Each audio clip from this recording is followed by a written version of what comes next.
Mes camarades, je vous apporte le salut fraternel de Force ouvrière Agriculture Vaucluse.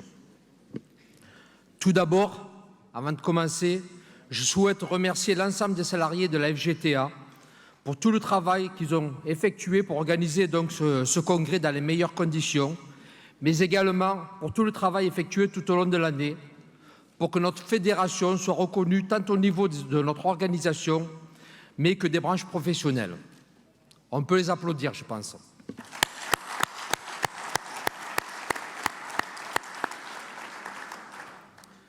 Je souhaite aujourd'hui aborder le sujet de la formation professionnelle.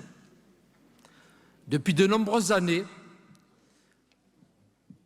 je participe donc à des instances régionales et nationales sur le sujet de la formation professionnelle, un sujet qui me tient particulièrement à cœur. Certains d'entre vous le savent, depuis le 5 avril dernier, j'ai eu la chance et le plaisir de pouvoir représenter Force ouvrière à la présidence de l'OPCO au Capiat.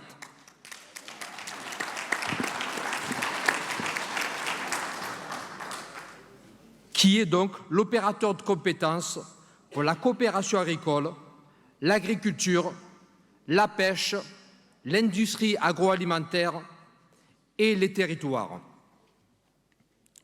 Ocapiat est le deuxième OPCO en nombre de branches professionnelles, à savoir 50 branches, avec 183 000 entreprises et 1 300 000 salariés. Même s'il m'est souvent répété que je dois mon élection à mon travail, mais pour autant, je tiens à remercier particulièrement Patricia, Laurent et Richard de m'avoir proposé de porter ma candidature, mais surtout de m'avoir fait confiance. Si vous le permettez, je vais en profiter pour faire une petite bise à Patricia et à certains privilèges de président, et en même temps la féliciter donc pour son élection au bureau confédéral.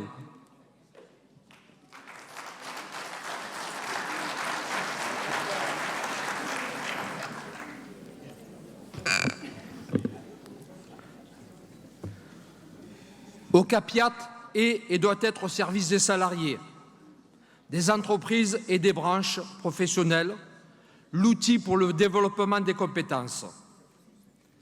C'est pour cette raison que cet organisme doit travailler avec l'ensemble des partenaires et donc tout naturellement avec la FGTA-FO. Tout comme d'ailleurs les associations de transition professionnelle, anciens FONGECIF, et les conseils en évolution professionnelle, plus couramment appelés CEP. Je compte donc sur la FGTA-FO pour que nous ayons un travail de fond et trouver les moyens pour mettre en œuvre l'information nécessaire à la bonne connaissance des différents dispositifs qui s'offrent aux salariés et tout particulièrement à nos élus et nos adhérents, afin qu'ils puissent appréhender dans les meilleures conditions le sujet incontournable de la formation professionnelle.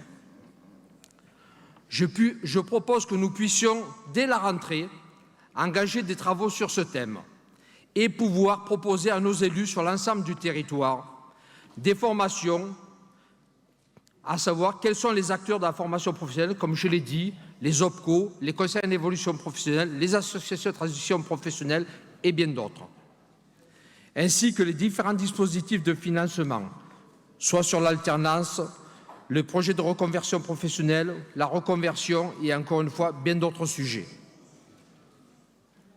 Mes camarades, nous avons une chance, une opportunité qu'un délégué Force ouvrière soit à la tête de cet organisme. Je me tiens donc à la disposition de notre fédération pour voir comment nous pourrions organiser ces sessions sur le territoire, au plus près de nos élus, sur un sujet ô combien d'actualité et éminemment technique, qui peut être un point fort pour le développement de notre fédération. Je pense que Michel Bogan ne pourra pas me contredire sur ce point.